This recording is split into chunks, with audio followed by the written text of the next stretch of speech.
বাংলাদেশ আর শ্রীলঙ্কার খেলা Asia cup, হ্যাঁ এই শ্রীলঙ্কায় আমরা এশিয়া কাপ নিয়ে দিছে।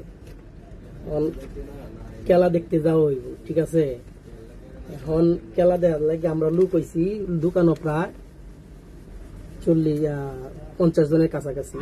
তো যাইতেছি খেলার মধ্যে, আমরা খেলা দেখতে 32-33 জন, অনেকে খেলা পছন্দ করে অনেকে করে।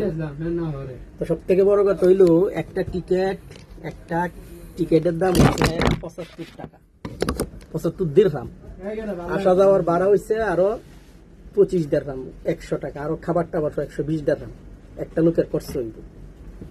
এখানে লোক যদি আমরা 33 জন যাই তাহলে 3300 দিরহাম, মানে বাংলাদেশি টাকায় প্রায় 1.5 লক্ষ টাকা। 1.5 লক্ষ টাকা খরচ করিয়া 1,30,000 টাকা খরচ করে সবাই খেলা দেখতে যাবে। এরপরে যখন বাংলাদেশ হারে তখন মনে করেন কি অবস্থাটা। আর ডিউটি তো শেষই, হ্যাঁ এই হলো হিসাব আর কি। এই যে ওয়ান ফিল্ডার একজনে বলছিল না, ভাই আসছি নাম নাকি ভাইডার, বলছিল যে একজন প্রবাসী এভারেজ কত টাকা খরচ করে, আর এটাই বাস্তব। দেখা যাক কেউ জিতলে তো ভালো, না জিতলে তো মাথা নষ্ট হয়ে যায়।